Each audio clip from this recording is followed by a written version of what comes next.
Alright, so today's video is going to be on the fungi or fungus life cycle, specifically with reproduction, since they can switch between asexual and sexual reproduction. So this is the image that your professor uses normally. No matter who your professor is at ISU, this is generally what's in the textbook of kind of like the life cycle. As you can see, there are a few definitions you guys might need to know, though, such as haploid, heterokaryotic, diploid, mycelium, plasmogamy, that kind of thing. So that is what I'm going to go over next. So first up for definitions, we have haploid. So that just means cells containing a single set of chromosomes. So for example, in humans, gametes, which is eggs and sperm, because basically we have 23 chromosomes and our eggs are sperm versus our normal body cells will have 46 chromosomes. And then diploid is just cells containing two sets of chromosomes, so it'll be 2 times that. And then if something is heterokaryotic, that means that the cell contains 2 or more genetically distinct nuclei. So this is kind of where you will have 2 parents, and then the nuclei is 2 separate pieces before they fully merge to give you a zygote. Next up, we have spores. So spores are always going to be haploid in fungus no matter what. They're just identical like cells to one another, and they're normally released into the environment. Think of them basically as seeds.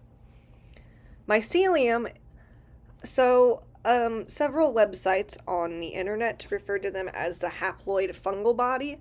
I prefer to think of them as roots. And I have a picture after this that will kind of show why. So for now, I'm just going to leave the definition at that. And then lastly, we have germination, which is the process where spores begin growing into full fungus. So again, since spores are essentially seeds of fungus, germination is just like once they're in the ground and start to form their own mycelium and like grow into full fungi. Now, there were other definitions, but I'm going to go over those on a separate slide later on after we discuss some of the sexual versus asexual factors.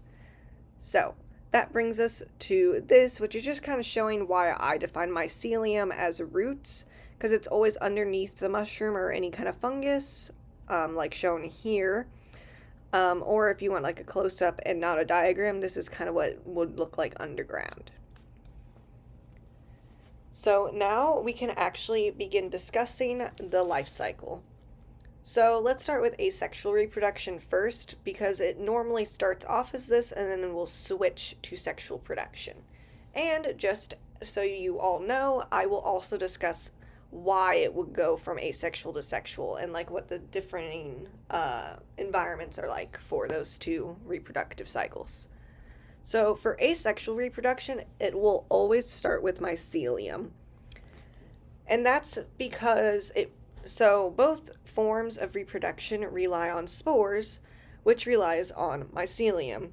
So within the mycelium or roots are spore-producing structures, which is what's mentioned here, which is why it goes from mycelium to the spore-producing structures. So basically with that, these structures are just like specialized haploid cells within the mycelium cells, and they produce spores via mitosis. Because they're part of the mycelium, that's why they're included here. After this, the spores are released into the air and carried to wherever basically they're viable to grow. So think of them kind of as dandelion seeds of like the dandelion turns white, you blow on it, the seeds blow away, get carried everywhere, and can grow up in new places. That's what spores are like. They're basically shot up into the air where they're then able to germinate. So asexual reproduction within fungus is relatively simplistic. The issue is once you get into sexual reproduction. So again, it has to start with the mycelium, but what's different this time is there are not spore-producing structures right away. So mycelium can release pheromones to attract and find compatible mycelium of different genetics in the area. Because fungus don't exactly have just 2 sexes like most things, In fact, they're not normally represented with sex chromosomes. They're represented with plus and minus signs, and they just have to be sex compatible. So it's much more complicated, and that's as much detail as I'll go into it here.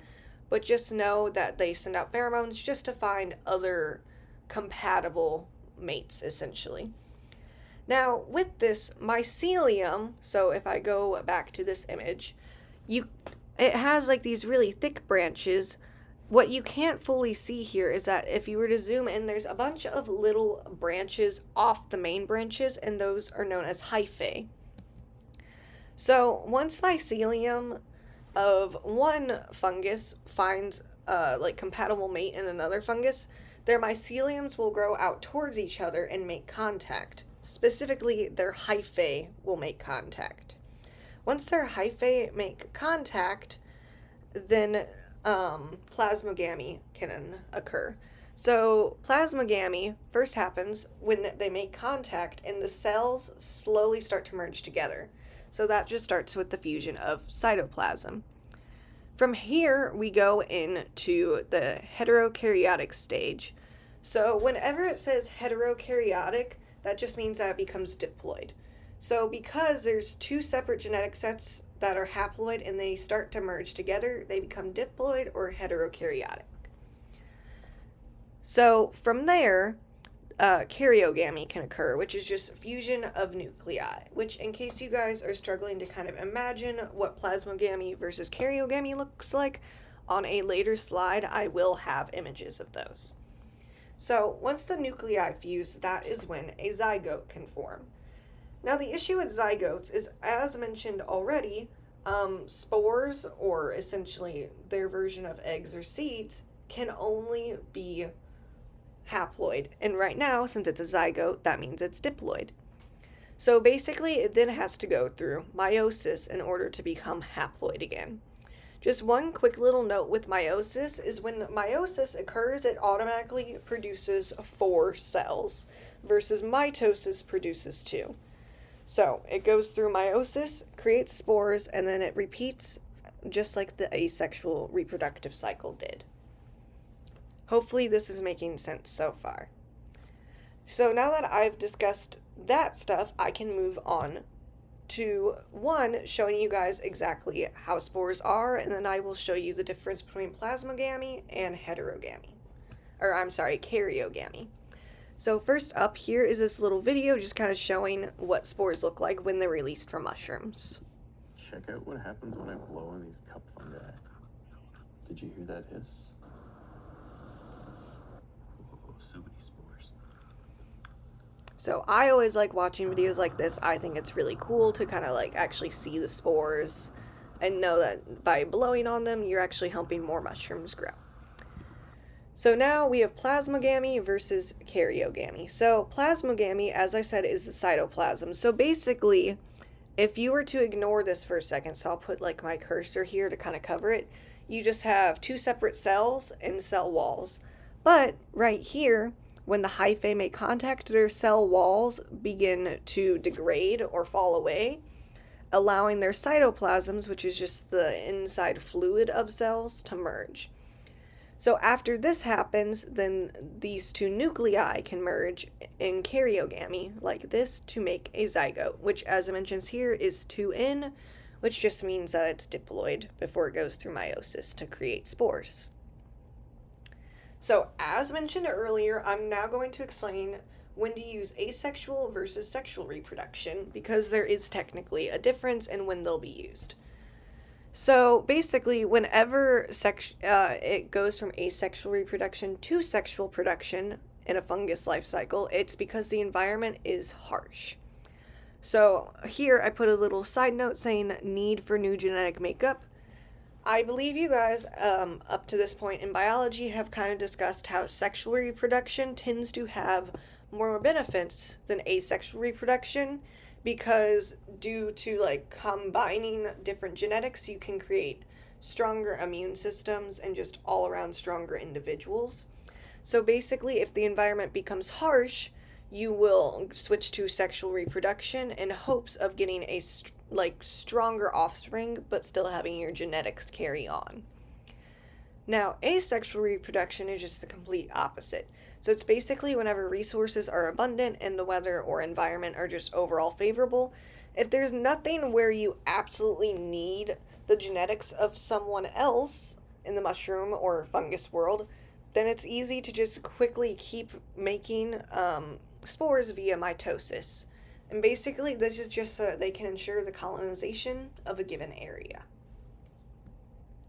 So I know that was kind of a short video, but I hope it helps. All right, have a good day, guys.